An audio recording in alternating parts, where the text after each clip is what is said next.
reported that a ship had been destroyed just behind an asteroid reef, the same direction as the kraken had gone. They hadn't lost it yet.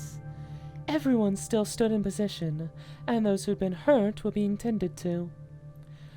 Svafa adjusted the control on his bracelet to update the pronouns on his holographic tag. The new runes flashed, hovering in red over his chest. Soren sped up the ship. Svafa went through the plan once again. If the kraken had gone this way, this would be their last shot to follow it. Navigate the asteroid reef, grab the kraken, return to base, and pray that no one tried to stop them. There wasn't much more they could do. They wouldn't have enough supplies to get back to base if they stayed out here any longer than this. The asteroid reef neared. A large, jagged asteroid, so broken and branched that it looked like a maze of debris. Though the stone was cold and white, thousands of animals crawled and floated all around it, a complete ecosystem, rarely disturbed. It was a tragedy that they'd have to fly so close to these animals, but Svafa prepared this ship for any flights through asteroid reefs.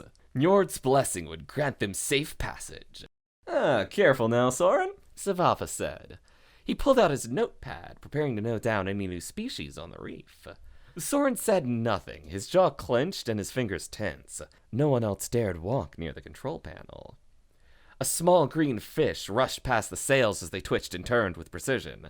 A cute thing, though having digestive tract openings on either side of both fins had made for interesting research. It was being followed, as usual, by a swarm of minuscule frogs the same shade as the fish.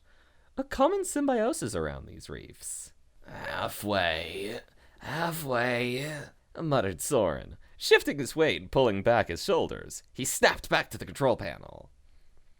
A creature crawled across a peak, and Svafa recorded it. It looked like a starfish, until it moved, with double-jointed arms at the end of each appendage that had the same color as the rock beneath it, and 6 claws at the end of each arm. However, his notepad's deep scan told him it was more closely related to the sea spider, and though this specific species had not yet been found, others like it were heavily poisonous. Svafa craned his neck to look closer and read the description again. Perhaps he had misread? The star climber was definitely poisonous, but not venomous. Apparently its claw appendages were strong enough to take its prey apart. As if to prove that point, it latched onto a small purple squid that had stopped in place, fascinated by the ship. Its scales glistened in the light emitted from the ship, as it was torn apart by the star climber. The squid's small yellow eyes shone at him, not quite aware of what was going on. The kraken's yellow, pleading eyes flashed before him. Why? Svafa jerked back, flung his notepad away.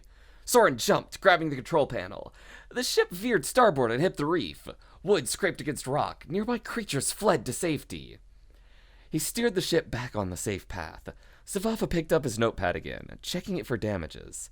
It was still fine, thankfully. He wouldn't let the kraken ruin that, too. What happened? Asked Soren. Something frightened me, Svafa said.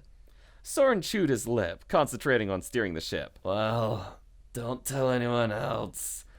Some of the others wouldn't like to hear that their Imperiate was spooked. I know.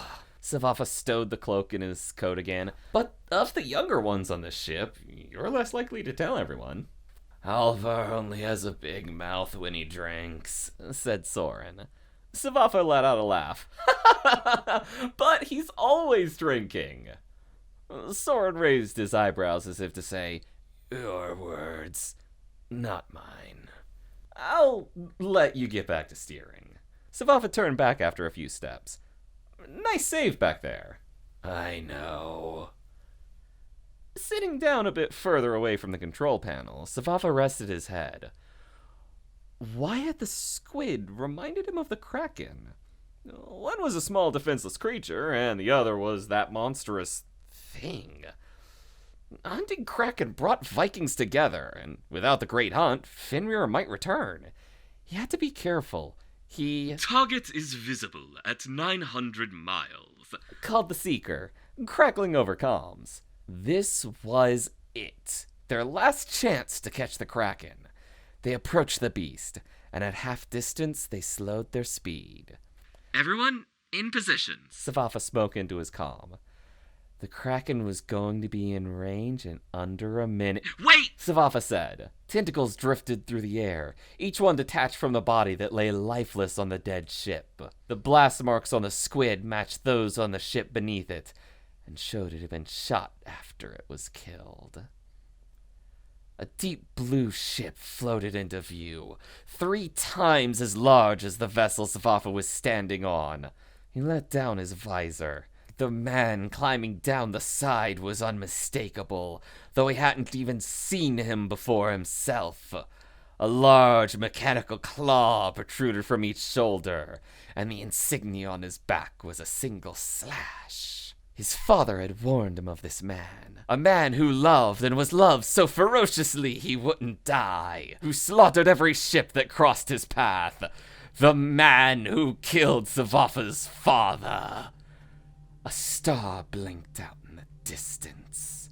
The anger boiled in his stomach, churning and twisting into hatred, into something that clenched his fist, bared his teeth, and pulled out his gun.